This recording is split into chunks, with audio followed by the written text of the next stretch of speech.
Hi folks, welcome back to Rebel Wood. It's time to get into the nitty gritty of making your dog a superstar gun dog. And before we do that, we're getting very close to actually working with dogs on video. But before we do that, we have to have some ground rules, if you like, for my style of training. Everyone trains differently. They have their own ground rules and they have their own methods. And most everyone believes their way is the right way, and that's fine.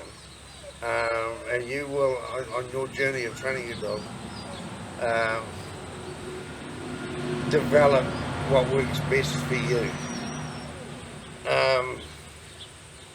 All I can say at this point is that I've tried so many different methods that are out there.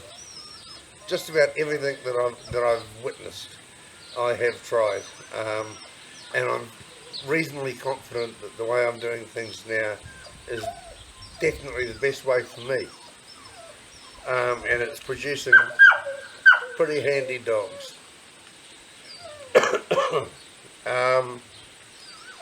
So there's a couple of principles that I want you to grasp before I start working with dogs in front of you, and the first one is, and it may seem a little bit strange, but I think it's very important to the mindset of the handler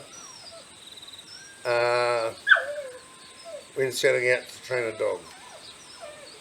And it's going to sound a little silly, but if you absorb it and adopt the mentality, I believe you'll get a better result training your dog. And that is that when they list the relative intelligence levels of animals in the animal kingdom, the dog is considered quite an intelligent animal. It's rated at about the same level as a pig. That makes me think, wow, because we humanise our animals and we think, oh, he's much smarter than a pig. Truth be told, no, he's not, or she's not, or whatever. A dog has a certain intellectual capability, and we must adjust our training to accommodate that and the limitations of that. So never teach your dog something, or try to teach your dog something that you don't think a pig would understand. I know that sounds silly, but it's actually the fact of what we're dealing with. If I had a pig here now, it would have as much capacity to absorb what I'm teaching it as a dog. The exception being that dogs are pack animals, pigs, not so much. That produces really good dogs, if you can take this on board, and that is, dogs learn everything by experience. They cannot imagine anything. So 1 + 1 = 2, as long as the dog can see that 1 + 1 = 2. It can't imagine that might be the case. The best example I can give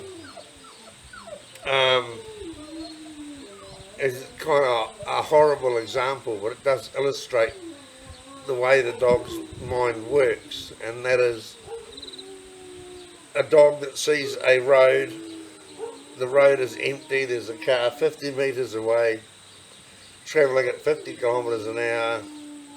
A dog cannot work out that by the time it gets to the middle of the road, that vehicle will be at the same place, and so it gets skittled by cars.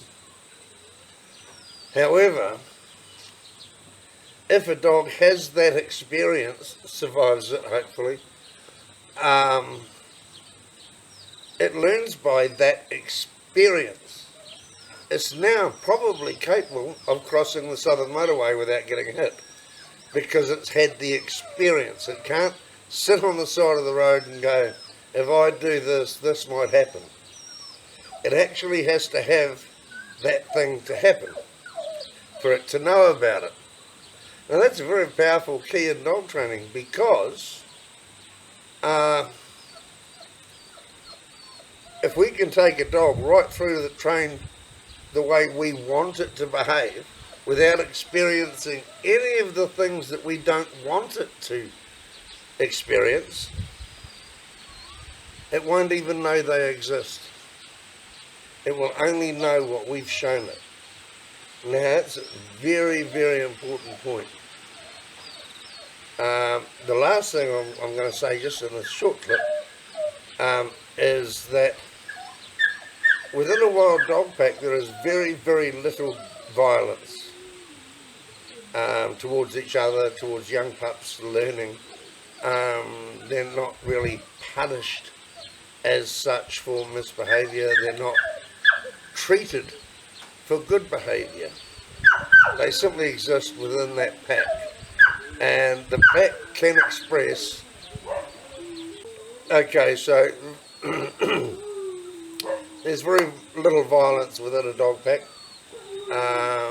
Dogs are not shaking puppies, having a go at one another because they messed the hunt up. That's not how disappointment is conveyed between dogs.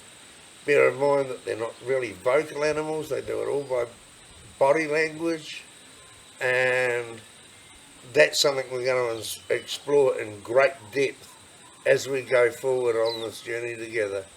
I hope you get a lot out of this, because it's really, a lot of these things that I'm sharing with you are things that it's taken me 40 years to come to grips with. I heard of the results that some people could get with their dogs. Dr. Leon Mortensen, Jim Clark and more. And I started to try to analyse what they were doing that was different to everybody else. And it turned out that very little of it was physical discipline, but more avoiding the situations where dogs could learn things that we don't want them to know. So on that note, let's get ready and we'll move forward. And I've got a tip and a trick that I'll put up for you very shortly.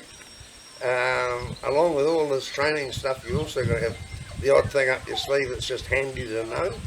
And I'm going to have one of those along for you very, very shortly.